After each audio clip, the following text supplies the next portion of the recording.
우리 3년 동안 사무엘서를 봤는데 이제 2주만 더 보면 끝납니다. 정확히 2021년 8월 29일부터 사무엘상 1장 1절을 시작했으니까 이제 3년 동안 본 건데, 계속 반복해서 말씀드린 것처럼 이 사무엘서의 주제는 사무엘상 2장 33절의 말씀이었죠. 나를 존중히 여기는 자를 내가 존중히 여기고 나를 멸시하는 자를 내가 경멸하리라.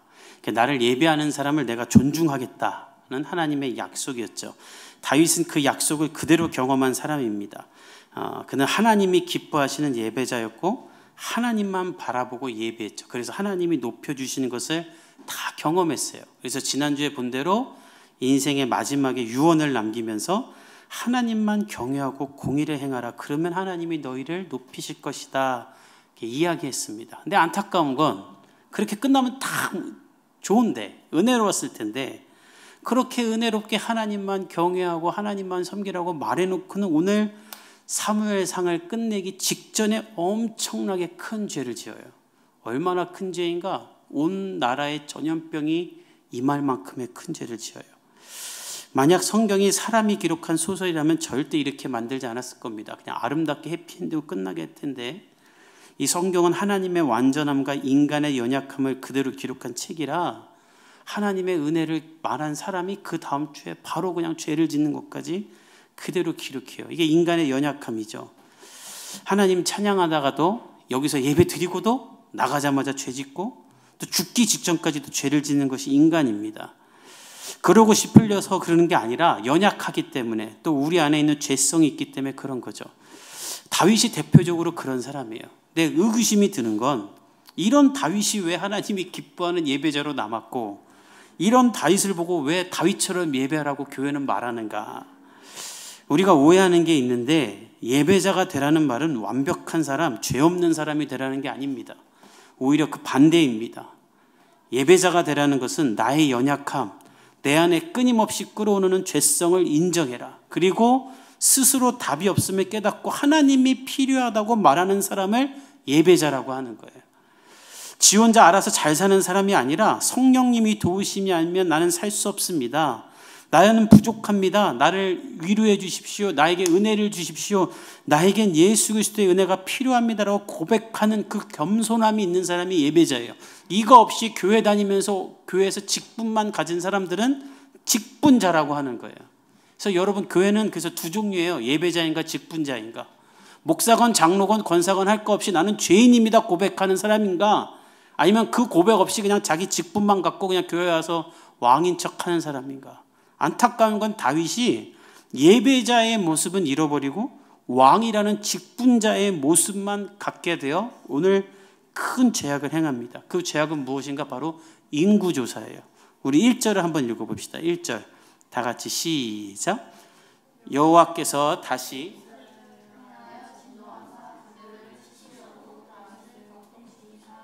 가서 이스라엘과 유다의 인구를 조사하라 하신지라. 오늘 본문의 1절을 잘 보세요. 여호와께서 다시 이스라엘을 향해 진노했다. 이 진노하다는 말은 이스라엘 백성들이 출애굽했을 때 모세가 십계명을 받으러 갔을 때 그 사이를 못 참고 송아지를 만들고, 송아지가 우리를 인도했다. 금송아지를 보고 예배하잖아요. 그때 하나님이 진노하시는데, 그때처럼 하나님이 다시 이스라엘을 향해 진노하셨다는 거예요. 어떤 이유인지는 정확히 알 수는 없어요. 분명한 건 하나님이 분노하셨고, 이에 공의로운 하나님은 그 죄에 대한 대가로 이스라엘에 벌을 내리기로 했는데 그 벌을 내리는 걸 다윗을 통해 하신다는 거예요. 그래서 다윗을 격동했다고 하는데, 이 격동했다는 말이 원문을 보면 찌르다는 말로, 막 누가 나를 찌르고 아프고 해요. 두통이 있어요. 그러면 사람이 정신이 없어서 올바른 판단을 못 하잖아요. 하나님이 다윗을 찌르사 다윗이 엉뚱한 판단을 하겠다는 거예요. 그러니까 우리가 정치 지도자들을 왜 기도해야 되냐면, 정치 지도자들을 하나님이 붙잡지 않으면 그들이 찔림을 당해 격동에 엉뚱한 판단 내리면 온 나라가 어려움을 당하게 되잖아요. 그러니까 우리가 대통령이나 정치 지도자들을 위해 늘 기도해 줘야 되는 거예요. 그들이 잘못 판단하면 국민이 어려움을 당하니까. 그래서 인구조사를 했는데, 아니 목사님 인구조사가 왜 죄입니까? 이렇게 말할 수 있겠지만 9절에 보면 알 수 있어요. 우리 조금 중간 건너뛰고 9절 한번 읽어봅시다. 시작.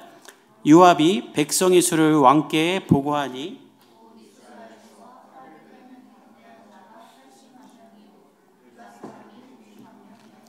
자, 다윗이 인구 조사를 했어요. 근데 요압이 9개월하고도 20일이나 걸려서 거의 1년 가까이 걸려서 인구를 조사하고 다윗에게 보고하는 걸 보세요. 인구 조사가 아니라 잘 보면 이스라엘에서 칼을 빼는 자에 대한 보고를 합니다. 그러니까 보편적인 인구 조사를 한 게 아니라 군인들, 군사로 나갈 수 있는 사람들, 다시 말해 이스라엘의 국방력을 확인한 거예요. 그리고 칼을 빼는 자를 확인했다는 건 무슨 또 의미가 있는가? 이스라엘의 경제력, 국가의 GDP를 파악했다는 거예요. 당시 고대사는 여자들은 일자리가 없었죠. 상속도 못 받았어요. 미성년자도. 그러니까 19세 이상의 칼을 빼는 자들만 경제권이 있었어요. 즉 칼을 빼는 자들을 조사한 거예요. 다윗은 지금 인구조사가 아니라 인구조사하는 척하면서 실질적으로는 내가 왕으로 있는 내 나라의 병력과 경제력이 얼마가 되는지를 가름해보고 싶은 거예요. 왜냐하면 내가 통치하는 40년 동안 나라가 엄청나게 부흥했거든. 그래서 내가 부흥시킨 이 나라의 국방력과 경제력이 얼마가 되는지 그 지표를 눈으로 확인해보고 싶은 거예요. 근데 그 조사해 보니까 무려 130만 명. 제가 군 생활할 때 우리나라 군인이 60만 명이라고 있습니다. 지금 50만이 안 된다 그래요. 그래서 점점 준다는데 고대 사회의 한 국가의 병력이 130만이다? 이건 어마어마한 거예요. 다 이기는 거예요. 이거를 확인하고 자랑하고 싶었던 거예요. 하나님은 다윗 안에 이 마음이 있는 걸 알고 다윗을 격동한 겁니다. 그가 어느덧 당대 최고의 국가의 왕이 되니까 그 마음 가운데 사람들 만나는 가운데 하나님 자랑하는 게 아니라 내가 이룬 내 나라를 자랑하고 있는 거예요. 이에 하나님은 다윗의 마음을 아시는 분이기에 잠언에 보면 하나님은 사람의 마음을 감찰한다고 하잖아요. 그 다윗의 정직하지 않은 마음을 아시기에 그를 격동시키사 그를 심판하려고 하는 거예요. 따라서 여러분 우리도 하나님 앞에 정직한 그리스도인들 되기를 예수님의 이름으로 축복합니다. 아까 말했지만 완벽하다 완전하야 하는 게 아니에요. 오히려 하나님 앞에 정직하게 나아가야 됩니다. 마음에도 없는 기도 줄줄줄 하는 게 아니라 정직하게 하나님 저 오늘 예배하러 왔는데 예배할 마음이 저는 없습니다. 그게 예배자인 거예요. 그냥 막 기도를 그냥 교회 오래 다녀갖고 그냥 뇌랑 입이랑 따로 놀면서 짜자자자자자 기도 다 하고 나서 자기가 무슨 기도했는지도 모르는 사람들 얼마나 많은지 아세요? 예수님이 중언부언 기도하지 말라고 했죠. 차라리 여기 와서 하나님 우리 마음 다 아니까 하나님 제가 전심으로 주님 찬양하고 싶은데 제 입이 안 떨어집니다. 제가 찬양할 수 있도록 기도할 수 있도록 저를 도와주십시오. 나에게 은혜를 주십시오. 그렇게 진실되게 하나님 앞에 기도하는 걸 하나님이 기뻐하시지 그냥 마음에도 없이 그냥 입만 뻐끗하고 박수치다가 중간중간 아무 말만 한다? 그건 하나님이 받는 예배가 아니에요. 하나님은 정직한 마음을 원하세요. 근데 이 시대에 그렇지 않은 그리스도인들이 너무 많아요. 교회를 가서 예배를 드리는 목적이 하나님이 아니라 저는 정말 깜짝 놀란 게 결혼하려고 대형교회 간다는 청년들 너무나 많이 봤어요. 생각보다 훨씬 많아요. 너무 많아요. 그래서 교회 예배 드리러 가는데 누가 봐도 저건 예배 드리러 가는 복장이 아니야. 어떻게 저렇게 높은 하이힐에 짧은 치마를 입고 예배를 드리러 가나. 풀 메이크업해서.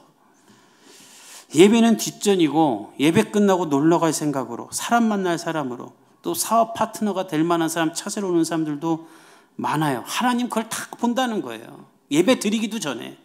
하나님은 다윗의 마음을 보셨어요.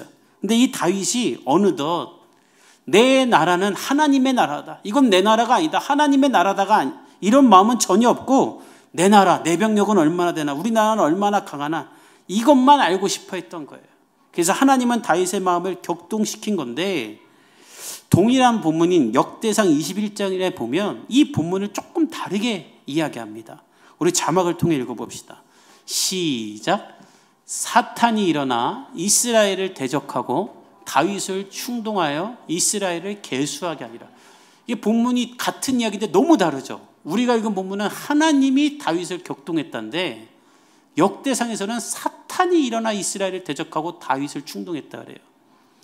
사무엘서와 역대기는 어떤 차이가 있냐면 사무엘서는 동시대에 그러니까 다윗의 시대에 같이 기록된 거고 역대기는 시간이 한참 지난 뒤에 과거에 있었던 일을 신학적 해석을 넣어서 기록된 책이에요. 그래서 같은 본문이지만 이야기가 좀 다른데 왜 우리가 읽은 본문은 하나님이 격동했다고 그러고 역대기에서는 사탄이 일어나 이스라엘을 대적하고 다윗을 충동했다고 하는가? 이 부분에 있어서 학자들이 엄청난 연구를 많이 하고 난제입니다. 근데 그 중에 가장 많은 지지를 받는 건 욥기에 의한 해석인데, 여러분들 잘 아는 대로 욥기에 보면 사탄이 하루는 하나님께 가서 이렇게 말합니다. 하나님, 저 욥 엄청나게 하나님 앞에 신실하고 신실한 저 예배자, 근데 하나님, 제가 진짜 하나님 사랑해서 저렇게 하나님 믿는 것 같아요? 아니에요. 하나님 복주서예요. 한번 뺏어보세요. 하나님 안 믿을걸요? 그러니까 하나님이 그럼 네가 다 뺏어봐라 그래요. 다시내 욥의 몸은 건들지 말아라. 그래갖고 사탄이 욥의 집을 다 망하게 하고 자녀들도 다 죽게 만들어요. 근데 그래도 욥이 하나님을 저주하지 않고 오히려 하나님을 찬양하니까 사단이 다시 찾아와요. 사단이 그러고 얘기합니다. 저 욥 몸을 쳐보십시오. 제 그럼 그때 하나님 떠날 겁니다. 그러니까 하나님이 죽이지는 말고 몸을 쳐라. 그래서 이렇게 간지럽게 하고 막 병이 들게 하죠.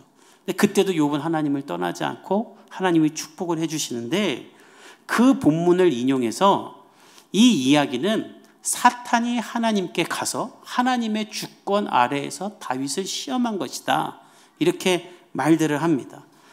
그러나 저는 이게 가장 많은 신학자들의 지지를 받는 해석이지만, 저는 유진 피터슨 목사님의 해석을 지지하는데, 유진 피터슨 목사님은 어떻게 말하냐면, 이것을 그렇게 인간이 어떻게 다 이해할 수 있게끔 조직적으로 해석을 하려고 하지 말아라. 그냥 이해 못하게 둬라. 이걸 그냥 신비하게 둬라. 우리가 다 이해한다고 믿는 것도 아니고, 다 믿는다고 다 이해하는 것도 아니다.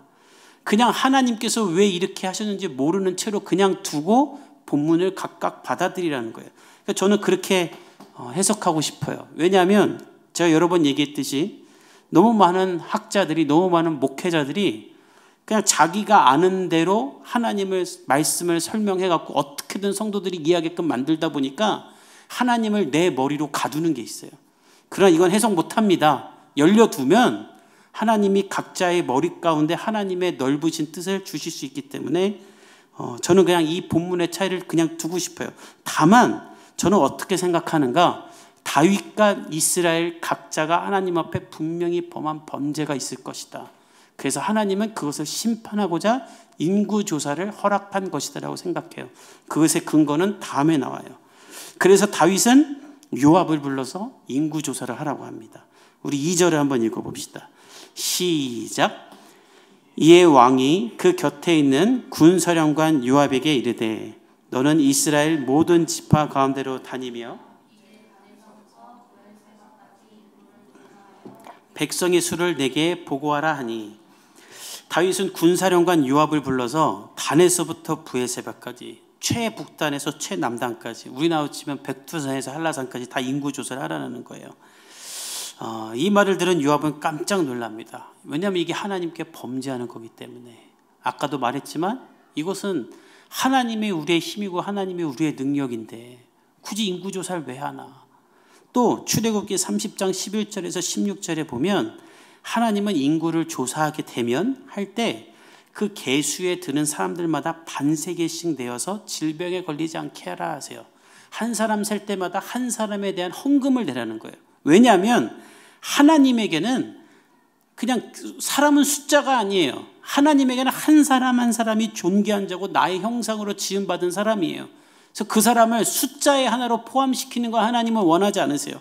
그래서 한 사람마다 생명값을 내라는 거예요. 왜냐하면 하나님에게 인간은 숫자 개념으로 카운트할 수 있는 존재가 아니기 때문입니다. 그래서 예수님이 99마리의 양보다 한 마리의 양이 중요하다고 말씀하신 것은, 아무리 작은 연약한 존재라 할지라도 하나님의 형상으로 지어진 존재이기 때문에 사람을 그냥 사물로 여기면서, 동물로 여기면서 양 한 마리, 양 두 마리 하는 것처럼 사람을 숫자로 세지 말라라는 거예요. 근데 다윗이 그 일을 하는 거예요. 이번 주에 유퀴즈라는 프로에 차인표 씨가 나왔습니다. 그분이 쓴 소설이 영국 옥스퍼드 대학의 한국어 교재가 됐고 도서관에 들어가게 됐다. 그래서 이를 계기로 독일과 프랑스, 튀르키예까지 번역이 되고 있다는데, 어떤 소설이냐면 위안부 할머니들의 이야기 소설이에요. 90년도에 훈 할머니라는 위안부 할머니가 위안부로 16살에 끌려가서 캄보디아인가요? 거기서 그냥 정착해서 살게 된 거예요. 위안부 생활을 보내다가 한국말 다 잃고 공항에 들어왔는데 한국말 하나도 못하는데 아리랑을 부르는 걸 보고 그 할머니에 대한 관심을 갖고 이 차인표 씨가 위안부 할머니들을 좀 많이 도왔답니다. 근데 그것을 보면서 이제 이 할머니들이 돌아가시면 위안부 할머니에 대한 이야기를 후대는 모를 텐데 내가 이분들에 대한 이야기를 소설로 써야겠다고 썼어요. 근데 마침 이 책이 알려지게 됐고 옥스포드 대학에 있는 한국어과 교수님이 이 책을 우리 옥스포드 대학교의 교재로 삼고 싶다 해가지고 불러서 초청해서 강의까지 하게 한 거예요. 근데 놀라운 건 차인표 씨가 아주 우리 본당만한 조그만 데서 강의를 하는데 그 동시간대에 같은 날 일본 천황이 그 옆에 엄청나게 큰 강의실 빌려서 강의를 했다라는 거예요. 근데 옥스포드대 도서관 관장은 거기를 안 가고 차인표한테 와서 그 강의를 듣고 그 말을 해요. 공교롭게도 어떻게 같은 날 일본 천황과 이런 강의를 할 수 있습니까? 근데 더 놀라운 건 이 책이 일본에서도 번역을 하겠다고 하는데 일본에서 가장 많이 찾고 있대요. 그래서 저는 이 책으로 인해서 일본이 사과하게 되고 두 나라가 화해하면 좋겠다는 생각했는데 차인표 씨가 인터뷰에서 이런 말을 해요. 이 말 때문에 계속 이 설명한 거예요. 인간은 모두 존귀한 존재인데 그 인간에게 이름이 아닌 숫자를 부여할 때 참 잔인한 것 같다. 이 멀쩡한 어느 집안의 귀한 딸들을 데려다가 1번, 2번, 3번 조그만 방에다 넣을 때 이 얼마나 잔인한 것이냐. 사람에게 숫자를 부여한다는 것은 그 자체로 인간의 존엄성을 해치는 거죠. 그래서 교도소나 번호를 매기는 거 아닙니까? 그러나 권력자들은 하나님이 원치 않으시는 이 숫자를 자꾸 세고 싶어요. 우리 회사 직원이 얼마다. 우리 교회 숫자가 몇 명이다. 다윗도 내 병력이 몇 명이다. 이 하나님이 가장 경멸해하는 일을 하는 거예요. 그래서 요압은 다윗에게 항의하며 말합니다. 우리 3절과 4절을 읽어봅시다. 시작. 요압이 왕께 아뢰되 이 백성이 얼마든지 왕의 하나님 여호와께서 100배나 더하게 하사 내 주 왕의 눈으로 보게 하시기를 원하나이다. 그런데 내 주 왕은 어찌하여 이런 일을 기뻐하시나이까 하되 왕의 명령이 요압과 군대 사령관들을 재촉한지라. 요압과 사령관들이 이스라엘 인구를 조사하려고 왕 앞에 물려납니다. 요압은 말합니다. 왕이여 이거 하면 안 됩니다. 왜 인구 조사를 합니까? 하나님이 우리의 힘인데 하나님이 하지 말라고 했는데 또 하나님께서는 당신에게 지금보다 100배나 많은 사람을 주실 수 있는 분인데 굳이 일을 왜 합니까? 이건 하나님이 기뻐하는 일이 아닙니다. 역대기에서는 이스라엘을 범죄하게 하는 일입니다 라고 말을 해요. 그런데 다윗이 뭐라고 하냐면 조용히 해. 오늘 본문에 보면 재촉하라고 하잖아요. 압도하다는 말로 무시했다라는 거예요. 그냥 세. 내가 궁금한데 네가 뭐 말이 많아. 그러니까 하나님을 무시하는 거예요. 그래서 어쩔 수 없이 인구를 조사하는데 우리 5절에서 9절까지 한번 읽어봅시다. 시작.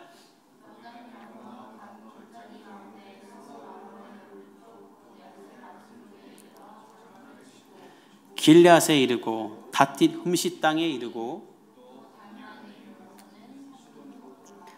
두로 견고한 선에 이르고 히윗 사람과 가나안 사람의 모든 성읍에 이르고 유다 남쪽으로 나와 브엘세바에 이르니라. 그들 무리가 국내를 두루 돌아 9달 20날 만에 예루살렘에 이르러 요압의 백성의 수를 왕께 보고하니 곧 이스라엘에서 칼을 빼는 담대한 자가 80만 명이요 유다 사람이 50만 명이더라. 요압은 인구를 세는데 이스라엘과 다른 국가에 있는 경계선에 있는 도시들에다가 장막을 치고 셉니다. 오늘 보면 다 거의 처음 들어보는 도시죠. 생소한 도시들. 밖에서부터 안으로 세는 거예요. 왜 사람이 많이 살고 있는 예루살렘과 안에 있는 도시들은 나중에 세는가? 9개월이 걸리잖아요. 그러니까 9개월 미리 세놓으면 9개월 사이에 사람 많이 사는 동네는 누가 죽기도 하고 태어나고도 하니까 그냥 밖에 조금 사는 동네에서부터 세는 건데 학자들 중에는 이걸 또 어떻게 해석하는 분이 있냐면 이 경계에 있는 도시들부터 센다라는 것은 그만큼 이스라엘이 영적으로 타락했다라는 것도 의미한다라는 분들이 계세요. 이 경계에 있던 사람들, 특히 오늘 본문에 나온 이 도시들이 대부분 이스라엘의 범죄, 우상숭배 등과 같은 비극적 역사와 깊은 연관이 있는 도시들이에요. 특히 두로 같은 도시는 온갖 재화가 모이는 무역항으로 이방 문화가 많았던 도시들입니다. 하나님이 이 도시들을 기록한 이유는 이스라엘이 타락했다라는 걸 간접적으로 증명하기 위한 것이다 라고 말하는 분도 있어요. 정확하게 나오지는 않지만 어쨌든 그렇게 밖에서부터 안으로 9개월이 넘도록 인구를 조사하고 다윗에게 보고합니다. 근데 더 놀라운 게 뭔지 아세요? 보고를 받자마자 다음 주에 보면, 여러분들 다음 주에 보겠지만 10절에 보면 다윗이 이 보고를 받자마자 회개해요. 자책을 느껴요. 아, 이거 내가 잘못한 거구나 하고 나서 자기가 깨달아요. 이게 참 미련한 거죠. 요압이 하지 말라 그랬고 자기도 하면 안 되는 거 알았어요. 근데 하자마자, 보고를 듣자마자 이건 내가 죄진 거네 이렇게 깨달아요. 얼마나 미련한 짓입니까? 근데 인간이 이런 짓을 많이 해요. 지난주에 뉴스에 보니까 이탈리아가 세계 최고의 관광지잖아요. 엄청나게 많은 유적자들이 있고 뭐 성도 있고 그걸 다 팔고 있답니다. 막 3천억에 이렇게 무슨 성, 유명한 성. 그래서 왜 파나 했더니 90년대 이후로 경제가 성장이 멈춰서 이렇게 내려가는데 노인은 많아지고. 근데 다른 나라에서 또 IMF에서 니네 이러면 안 된다고 하는데도 계속 복지를 늘리고 경제 성장은 없고, 우리는 관광 사업이 있으면 괜찮아 했고 30년이 지나서 지금 국가 부채가 그리스 다음이래요. 그리고 돈이 없으니까 이제는 유적지를 판대요. 유네스코 세계문화유적지 무슨 성 3천억 경매. 그럼 3천억 경매 올리면 5천억 7천억에 팔린대요. 그거 갖고 또 국가를 운영한대요. 그러니까 전 세계에서 니네 그러면 안 된다. 근데 안 들어요. 똑같은 거예요. 다윗도 안 듣고 이제 후회하는 거예요. 여러분, 오늘 이 본문을 통해 우리가 무엇을 깨달아야 되는가? 하나님 앞에 죄 지으면서 고집 부리지 않는 사람 되기를 예수님의 이름으로 기도합니다. 우리 기도할 때 하나님, 제가 알고 지은 죄, 모르고 지은 죄 용서해 주세요 이런 말 많이 하는데, 사실 우리가 모르고 짓는 죄가 뭐가 있습니까? 다 죄인 줄 알면서 짓고 하면 안 되는 줄 알면서 먹고 다 그러지 않습니까? 내 뜻대로 사는 거예요. 하나님 믿으면서도. 그러니까 내 삶 가운데 하나님의 역사가 안 나타나는 거예요. 여러분, 다윗처럼 하나님의 말씀과 하나님의 뜻과 하나님의 계획보다 내 고집이 세지 않기를 간절히 바랍니다. 성경은 그것을 완악하다라고 말해요. 완악함으로 하나님의 말을 듣지 않는 사람, 자기 고집이 가득해서 하나님의 대항자가 되는 사람을 뜻하죠. 저는 우리 성도들이 하나님 앞에 고집 부리지 않고 주의 말씀을 따라 살기를 예수님의 이름으로 축복합니다. 제가 지난주에 한 설교를 들었는데 분당 우리 교회 이찬수 목사님이 이런 말씀하더군요. 신앙이 회복하려면 10초면 된다. 성경책 피고 읽어라. 그게 끝이다라는 거예요. 내 마음이 무너지고 내 심정이 무너지고 내 앞길이 답답할 때 뭐 어디 갖고 성령 받아라 하는 게 아니라 성경을 피고 성경 앞에 내 고집을 꺾고 하나님의 말씀대로 그대로 단순하게 살기 시작하면 하나님의 역사가 내 안에 일어난다는 거예요. 우리가 작년에 1년 동안 예배 시작 전에 부른 찬양이 있죠. 오늘 이곳에 계신 성령님, 우리에게 말씀하시고 우리를 가르치소서. 닫힌 우리 마음 열어주시고 주의 빛으로 밝혀 우리를 인도하소서. 주님보다 앞서지 않고 겸손하게 주님의 말씀 기다리니 주님 손에 우리를 드립니다. 사랑으로 인도하소서. 주님보다 앞서지 않고 겸손하게 주의 말씀 듣겠다는 얘기는 내 고집 꺾겠다는 얘기예요. 내 고집을 내려놔야 하나님 말씀 들을 수 있고 내 생각을 버려야 주님 손에 나를 맡길 수 있지 않겠습니까? 돌아오는 한 주 하나님 앞에 여러분의 고집을 내려놓고 하나님 뜻대로 살기를 간절히 바랍니다. 요즘 뭐 내려놓음이라는 이렇게 멋있는 말 쓰는데, 내려놓기면 뭘 내려놔요? 그냥 고집 부리는 거지. 그러지 않길 바랍니다. 그리고 또 하나 기억할 것이 있어요. 여러분의 인생을 숫자로 세지 않기를 예수님의 이름으로 간절히 축복합니다. 숫자를 세는 건 하나님을 모욕하는 거예요. 숫자를 세는 건 전능하신 하나님, 크신 하나님을 숫자 안에 가두는 거예요. 내 통장에 돈이 얼마다. 그거 보고 교만해진다. 많으면. 그럼 하나님 없어지는 거고요. 통장에 돈이 없어요. 난 이거밖에 없어. 난 이거밖에 못해. 이게 내 인생이야. 그럼 내 인생의 위대한 일을 행하실 하나님에 대한 가능성을 내가 차단하는 것으로 하나님을 멸시하는 거예요. 여러분, 하나님은 숫자 너머에 계시는 하나님인 줄 믿습니다. 돈이 없으면 하나님이 채우실 거예요. 돈이 많으면 겸손해져야 돼요. 모든 것을 주장하시는 하나님 앞에 나를 내어드려야 되는 거예요.